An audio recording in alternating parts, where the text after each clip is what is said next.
Bonsoir et bienvenue à vous tous, sœurs et frères. Nous sommes rassemblés au nom de Jésus pour prier sur le thème « Pourquoi êtes-vous si craintifs? N'avez-vous pas encore la foi ?»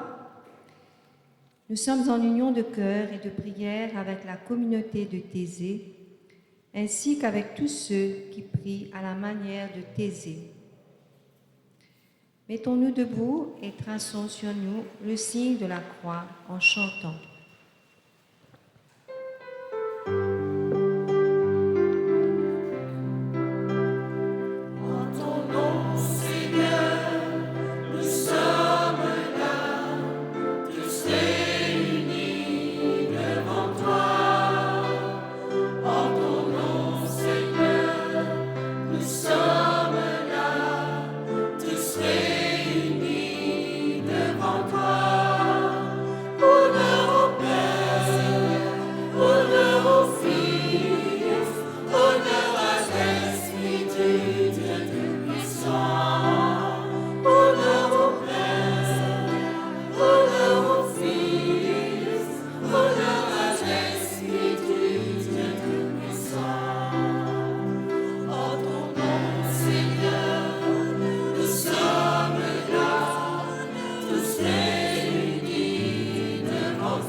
Dans le texte de l'évangile de saint Marc que nous allons entendre, les questions de Jésus à ses disciples « Pourquoi êtes-vous si craintifs?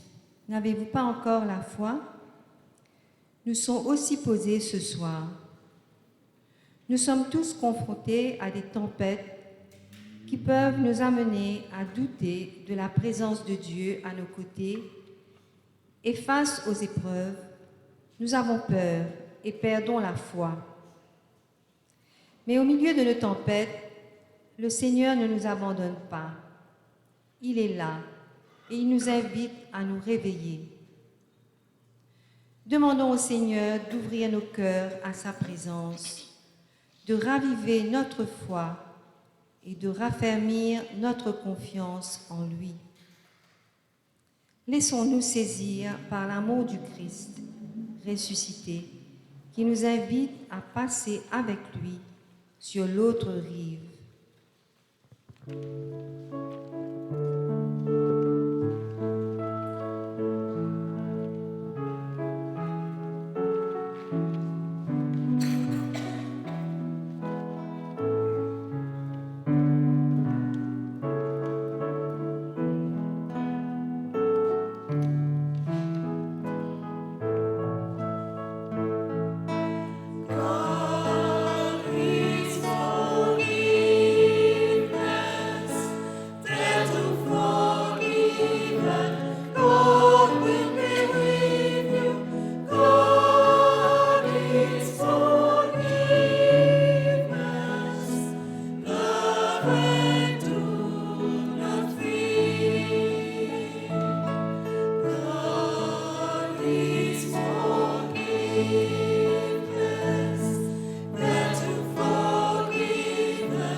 Viens, Esprit créateur, viens ouvrir les yeux de notre cœur afin que nous puissions entendre ta parole et comprendre le message que tu as pour chacun de nous.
Le psaume 106 est un psaume d'action de grâce au Seigneur pour sa bonté et son amour.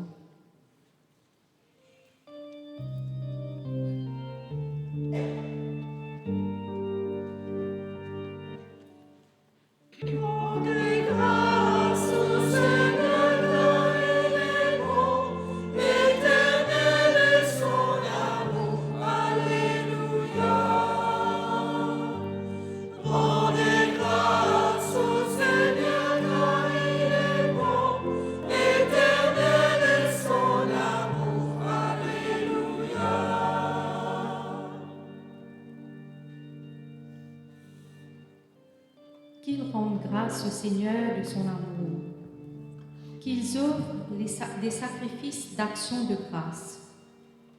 Ceux qui ont vu les œuvres du Seigneur et ses merveilles parmi les océans.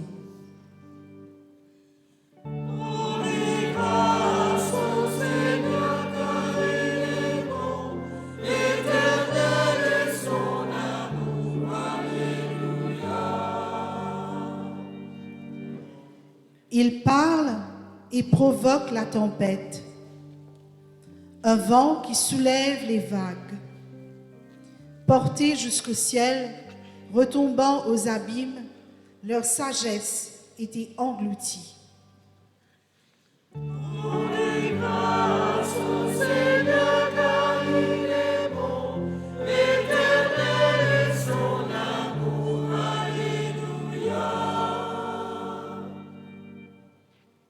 Dans leur angoisse, ils ont crié vers le Seigneur, et lui les a tirés de la détresse, réduisant la tempête au silence, faisant taire les vagues. Rendez grâce au Seigneur, car il est bon, éternel est son amour, alléluia. Ils se réjouissent de les voir s'apaiser, d'être conduits au port qu'ils désiraient. Qu'ils rendent grâce au Seigneur de son amour, de ses merveilles pour les hommes. Rendez grâce au Seigneur, car il est bon, éternel est son amour, alléluia. Rendez grâce au Seigneur, car il est bon, éternel est son amour, alléluia.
la foi.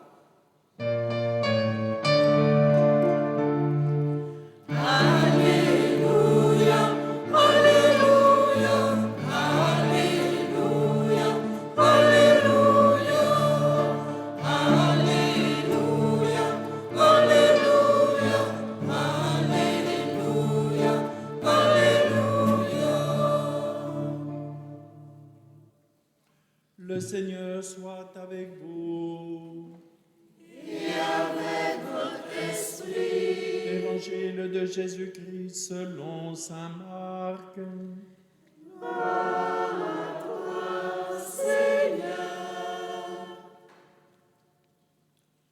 Toute la journée, Jésus avait parlé à la foule.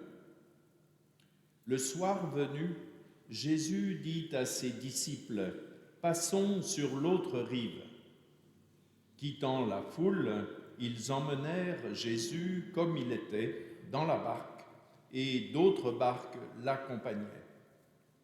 Survient une violente tempête. Les vagues se jetaient sur la barque, si bien que déjà elle se remplissait.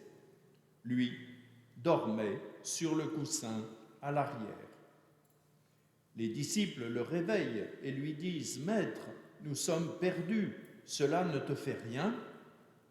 Réveillé, Jésus menaça le vent et dit à la mer « Silence, tais-toi !» Le vent tomba et il se fit un grand calme. Jésus leur dit « Pourquoi êtes-vous si craintifs? N'avez-vous pas encore la foi ?» Saisis d'une grande crainte, ils se disaient entre eux « Qui est-il donc celui-ci pour que même le vent et la mer lui obéissent ?» Et nous acclamons la parole de Dieu en chantant.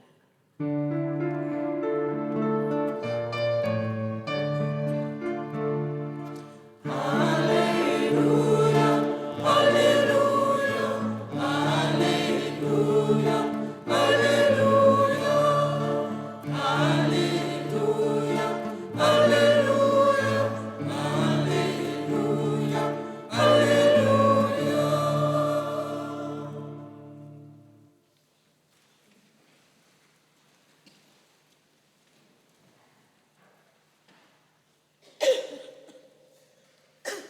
Pourquoi êtes-vous si craintifs? N'avez-vous pas encore la foi? Oui, frères et sœurs, comme on le disait au début de cette soirée de prière, cette interrogation de Jésus, elle résonne aussi, je dirais, assez spontanément dans nos cœurs.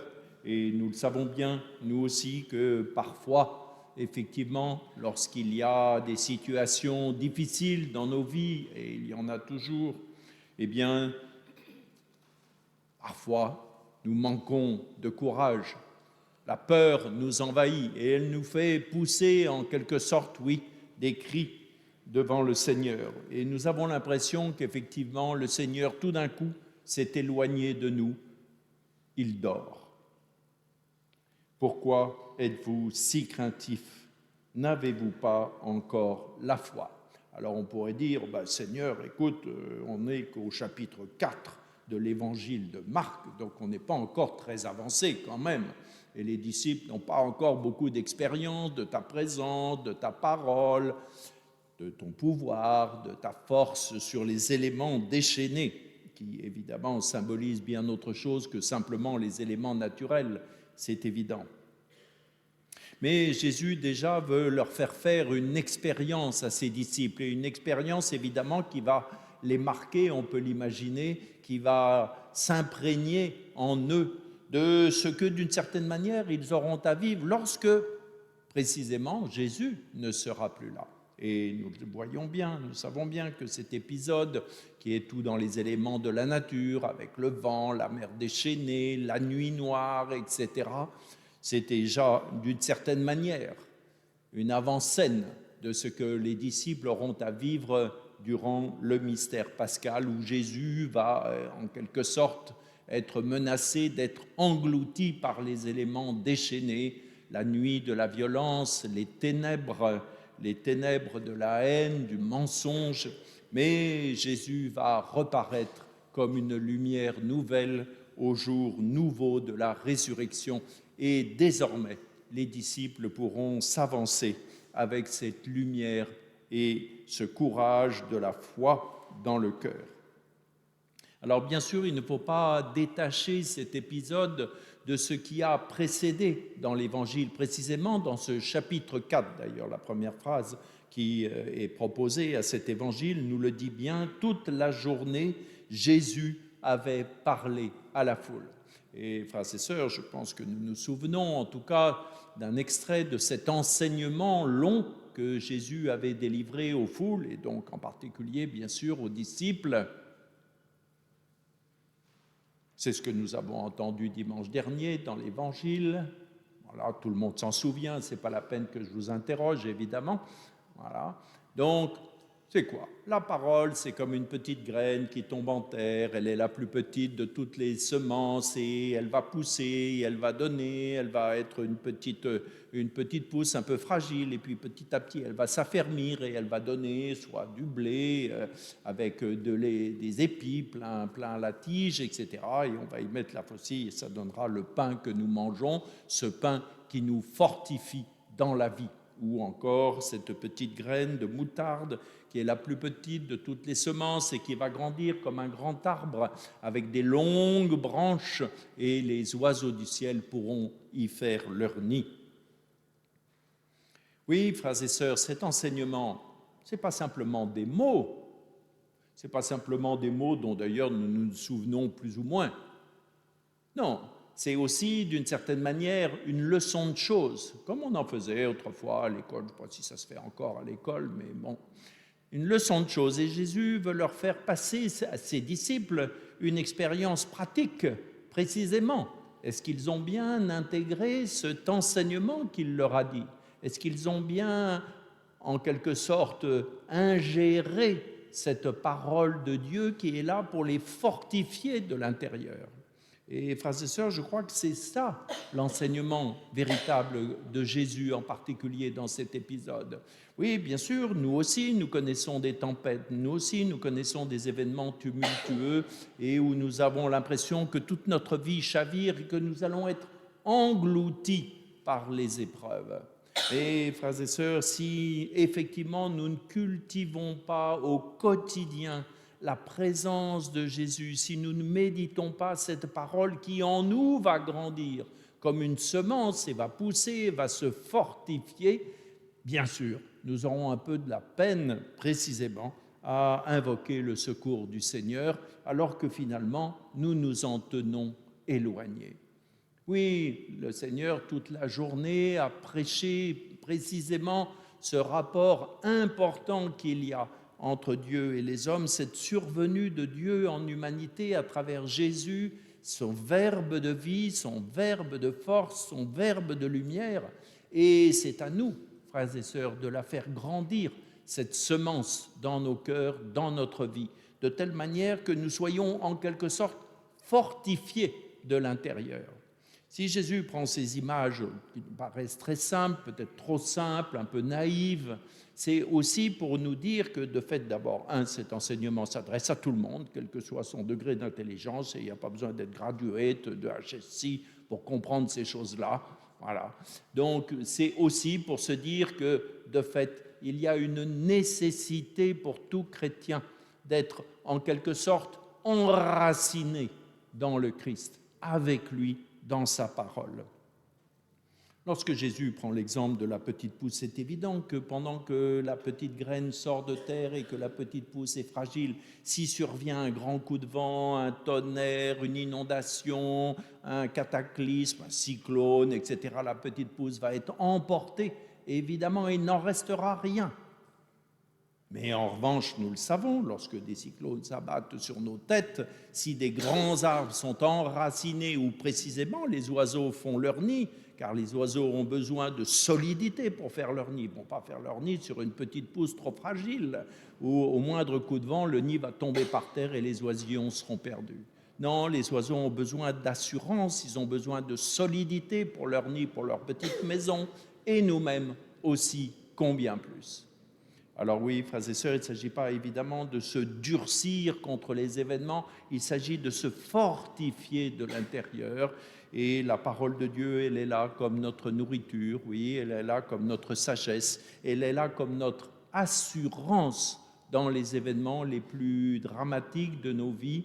Si le Seigneur est avec nous, nous le croyons, est-ce que nous sommes avec lui? Parfois, on peut en douter. Alors demandons au Seigneur, oui, que nous soyons véritablement dans cette alliance forte avec lui, qui, encore une fois, ne va pas nous épargner magiquement les tempêtes, mais qui va pouvoir nous les faire traverser et assurer du secours, non pas de nos maigres forces, mais du secours de sa présence qui a vaincu la mort et qui a ressurgi éternellement dans la vie. Amen.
Quand les tempêtes nous secouent, il peut nous arriver de perdre espoir, de croire Dieu absent. Mais Jésus veille à nos côtés et nous invite à la confiance. En venant déposer nos luminions dans la croix, ouvrons nos cœurs à la présence de Dieu dans nos vies et portons dans nos prières tous ceux qui sont submergés par les épreuves de la vie, ainsi que tous les malades, les personnes sans travail, sans domicile et qui vivent sans espérance.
Confiant en l'amour et la bonté du Seigneur, adressons-lui nos prières.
agité par les vents de l'indifférence, pour que ses responsables sachent garder le cap de la fidélité à ta parole.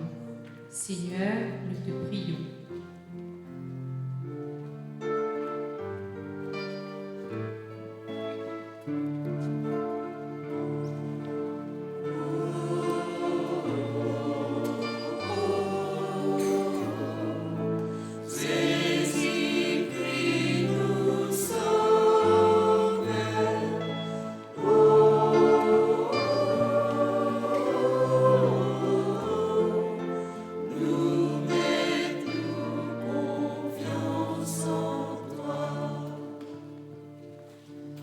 Vois notre monde, Seigneur, secoué par la tempête des conflits, des intérêts divergents, pour que tous les dirigeants s'attachent à rechercher la paix et à garantir la liberté de chacun.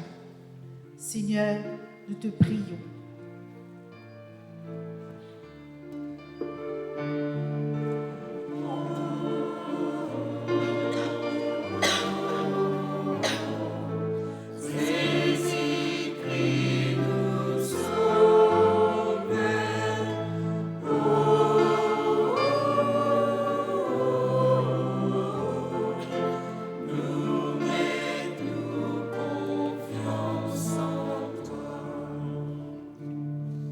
Vois, Seigneur, les personnes qui souffrent, submergées par les épreuves de la vie, celles qui sont sans espérance, pour qu'elles trouvent auprès d'elles des témoins de la tendresse. Seigneur, nous te prions.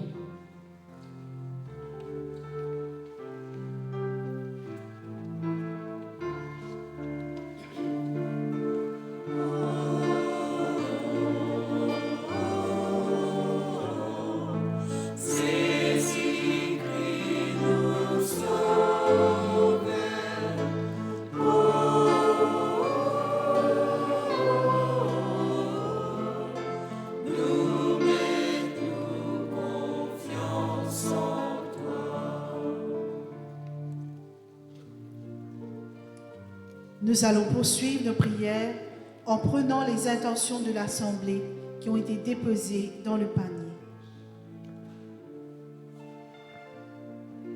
Seigneur, donne la santé à mon frère qui est souffrant.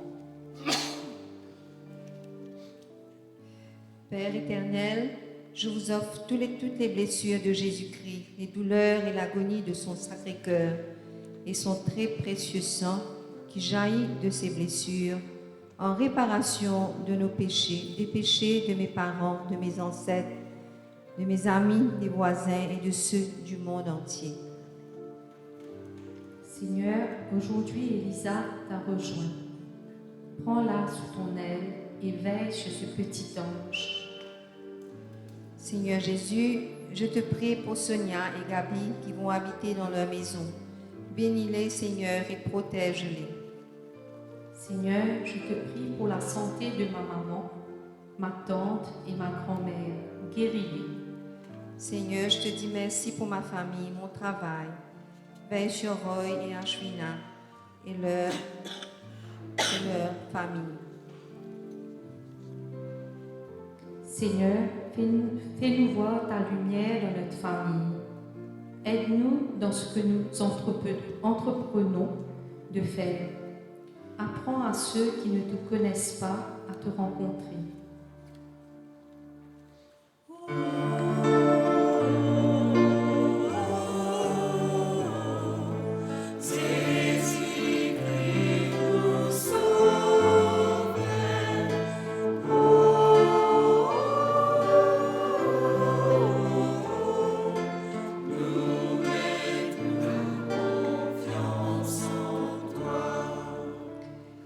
Je te prie, Seigneur, afin que tu me donnes la force pour affronter cette période d'examen.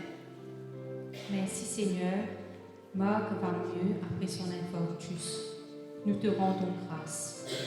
Seigneur, merci pour cette semaine et le merveilleux week-end que tu m'as donné, qui m'a rempli de joie et d'espérance. Seigneur, je te prie pour moi-même. Des fois j'ai peur, angoissée, avec des doutes. Cela me fatigue et des fois je tombe malade. Donne-moi la force et le courage de surmonter cette peur. Seigneur, éclaire mes enfants et ma fille, mon fils. Reste auprès d'eux, Seigneur. Éclaire-les dans leurs projets. Seigneur Jésus, pose ta main sur Stéphane qui est malade. Donne-lui une bonne santé. Seigneur, je te rends grâce pour l'anniversaire de Greta. Merci de l'avoir fait à ton image. Garde-la toujours dans nos vies, avec son grand cœur. Seigneur, quand le doute s'installe, nous ouvrons la porte au mal. Aide-nous à être forts dans la foi. Seigneur Jésus, bénis notre couple, protège-nous de tout mauvais œil. Seigneur, jette un regard miséricordieux sur ma famille.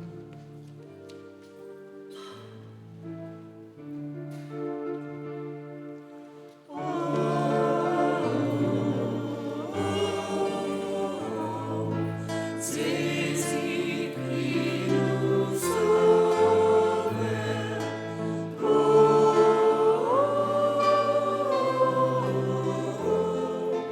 Nous mettons confiance en toi. Seigneur, merci pour cette semaine bien passée. Aide-moi dans mes études. Seigneur, je te confie Riley. Fais qu'il grandisse en bonne santé. Pour la guérison de Rudy, que la main du Seigneur l'accompagne dans sa maladie. Seigneur Jésus, je te confie Tania. Aide-la à se libérer de toute addiction, de toute amertume et de toute négativité. Guéris son cœur blessé, Seigneur, et aide-la à reprendre goût à la vie et à retrouver son dynamisme d'avant. Je prie pour le repos de l'âme de la petite Elisa. Et Seigneur, donne du courage à sa famille. Merci Seigneur Jésus, merci Maman Marie pour toutes les grâces obtenues dans ma famille. Veillez sur nous, protégez-nous et restez toujours à nos côtés. Seigneur, je te demande la grâce d'accorder son visa à mon époux. Maman Marie, je te confie ma fille Wendy, qui fête ses 43 ans demain. Prie pour elle et merci pour le souffle de vie. Seigneur, je remets ma santé entre tes mains. Accorde-moi la grâce de guérison.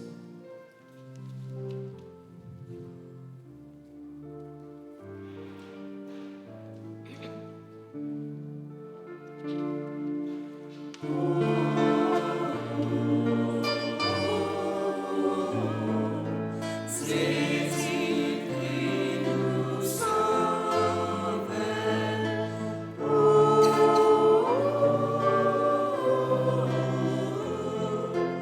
Nous mettons confiance en toi. Seigneur, je remets entre tes mains notre projet. Accorde-nous de réussir dans ce nouveau départ. Jésus, Marie, priez pour ma fille et ses 2 enfants en cette période difficile. Seigneur, je te demande la paix dans mon couple. Que mon mari et moi, nous arrivions à nous comprendre et nous respecter. Exauce-nous, Seigneur. Seigneur, je te confie Shirley, afin qu'elle puisse trouver la paix dans son travail. Merci Jésus. Jésus, aide-moi dans mon travail. Tu sais par quoi je passe. Soulage-moi, Seigneur. Merci Seigneur pour la grâce que tu me donnes toujours. Seigneur Jésus, protège Sonia, Gabi, Roy, Gaëtan sur cette route. Seigneur Jésus, je laisse mes petits-enfants entre tes mains. Prie pour eux pour avoir leur santé. Marie, donne-nous la force de pardonner à tous ceux qui nous veulent du mal. Seigneur Jésus, je laisse mes parents entre tes mains. Prie pour eux parce qu'ils ne sont plus parmi nous. qu'il repose en paix. Merci, mon doux Jésus, de m'avoir fait retourner sur le chemin de la prière. Seigneur Jésus, je suis là, devant toi, avec mes douleurs. Je suis là. Prie pour moi et aide-moi à retrouver ma santé. Je te prie, Seigneur, pour mon cousin, qu'il ait la stabilité dans sa vie. Je remercie Maman Marie, pour Linda, qui a bien réussi son opération hier. Saint-Esprit, éclaire ma famille. J'ai confiance en toi. Je prie pour le repos de tous les âmes du purgatoire. Saint-Esprit, je te prie pour ma famille, pour la guérison de mon fils Grégory et la santé de toute ma famille.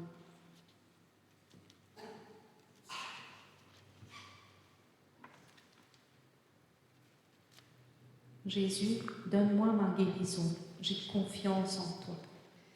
Jésus miséricorde, je te remercie pour cette semaine passée. Merci pour ta protection divine.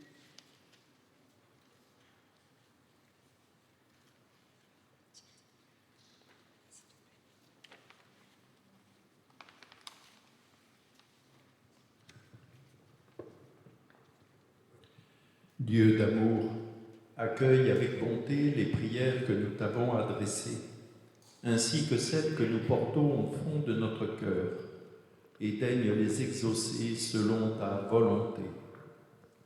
Quand survient la tempête dans nos vies, apprends-nous à lever les yeux vers toi et augmente en nous la foi en la puissance de ta parole et la force de ta tendresse. Nous te le demandons par Jésus, le Christ, notre Seigneur, lui qui vit et règne avec toi et le Saint-Esprit, maintenant et pour les siècles des siècles. Amen.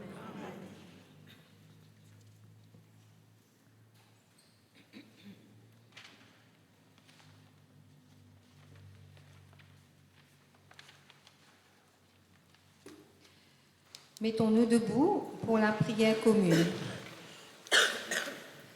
Seigneur Jésus, c'est au moment de la tempête que tu sondes notre foi, que tu éprouves la réalité de notre confiance. Il est facile de te suivre dans les actions, de participer à un monde nouveau, et quand tu manifestes ta puissance, mais tu as besoin de disciples sur qui tu puisses compter. Tu demeures inébranlable dans la foi, et tu nous éduques pour que nous n'ayons d'autre appui que toi.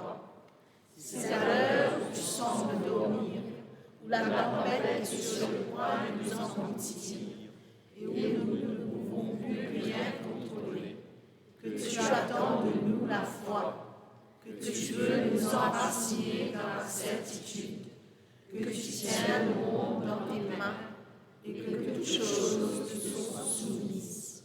Nous te rendons grâce pour ta présence inlassable à nos côtés. Oui, Jésus, tu es le rempart de nos vies. Avec toi, nous ne craignons aucun mal. Amen.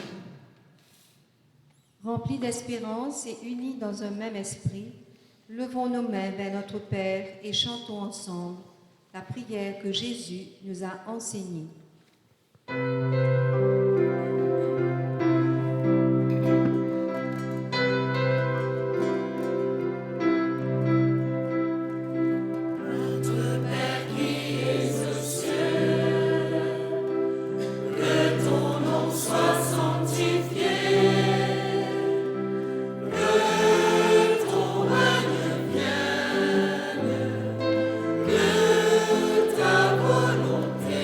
Soit faite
sa protection, que le Christ augmente en nous la foi, que l'Esprit Saint nous éclaire et nous guide, et que le Seigneur qui nous a réunis ce soir nous bénisse au nom du Père et du Fils et du Saint-Esprit.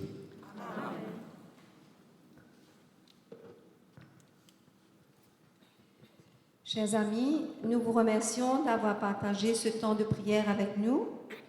Nous vous donnons rendez-vous le vendredi 28 juin à 18h30 pour prier ensemble sur le thème « Ne crains pas, crois seulement ». Nous vous souhaitons une bonne rentrée chez vous, une bonne fête de la musique et un bon week-end.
Chaque instant de ma vie, danser pour toi en chantant ma joie et glorifier ton nom.